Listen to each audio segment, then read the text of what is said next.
Hi, Nancy Burt-Preece here, independent Stampin' Up! Demonstrator. Here's my contact information and my social media. If you haven't joined my Facebook business page, I give away something usually every other week. Join, it's a fun group of people. My YouTube channel, and of course my website and February host code. Today I am casing the amazing Susan Campfield.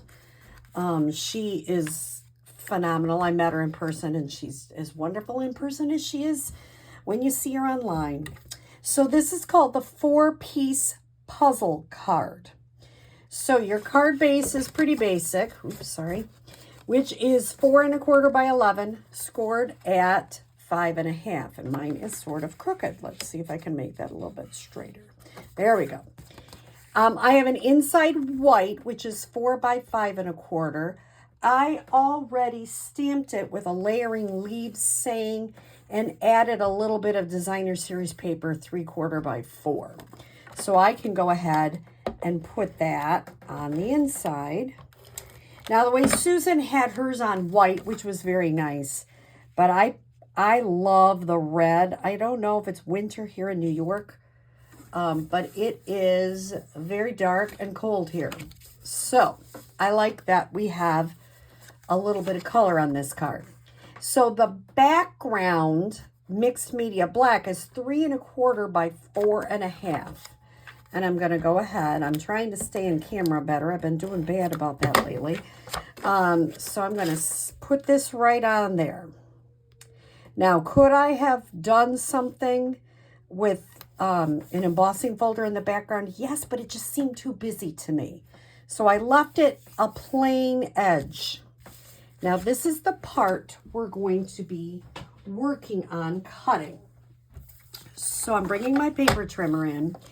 It is 2 3/4 by 4. And this designer series paper is an online exclusive called Mixed Media Florals.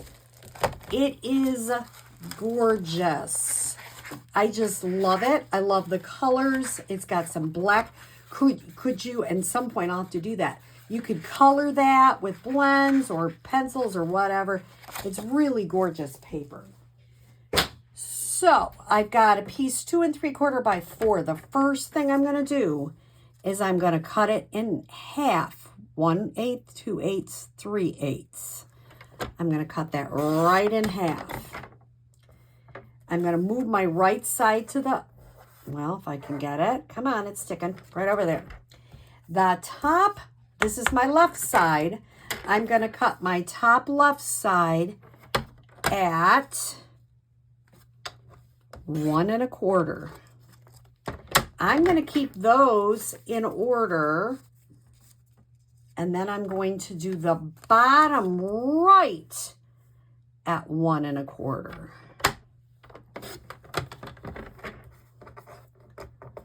And I'm going to keep those in order. All right. Now I'm going to bring this back in, and I'm going to lay them out first. Last time, I always tell you to lay it out first, and I didn't do it, and I made a kind of a mess of my paper. So don't do that. And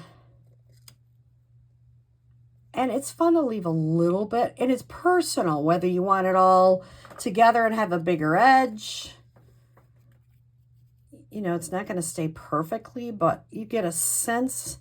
And what I would do is I would pick each piece up at one at a time.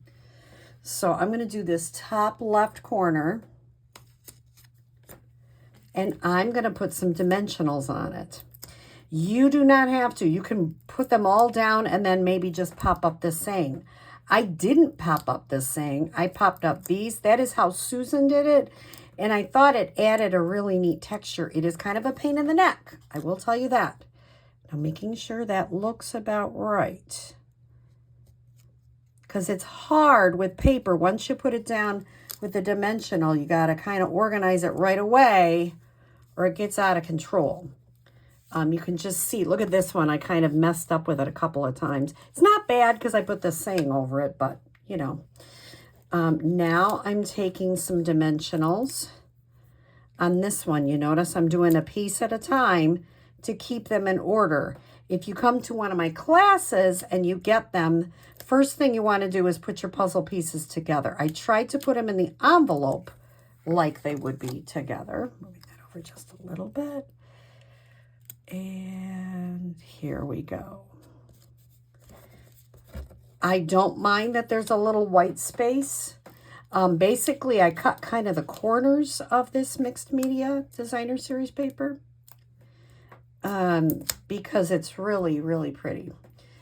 Could you stamp an image on a piece of 2 3/4 by 4 and puzzle piece it? Yes, and I'm going to have to do that next and try that because that is something else that Susan did, which was really neat.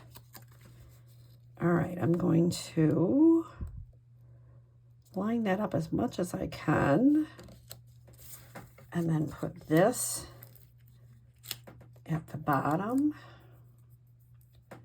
Once again, you always have to make sure they make sense because sometimes I goof that up. Not that you've ever probably done that, but you know, now you know why there's dimensional papers all over my house.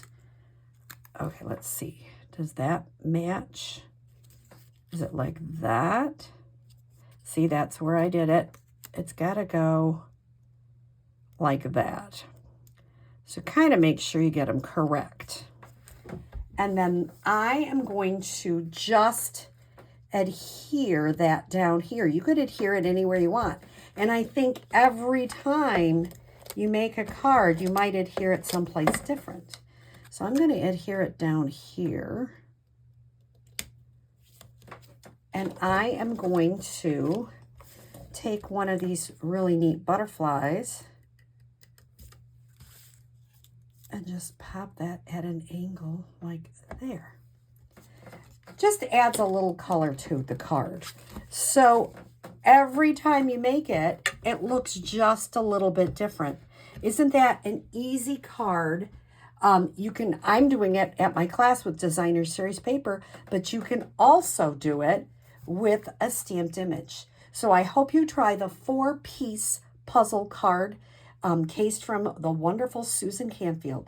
Have a great day.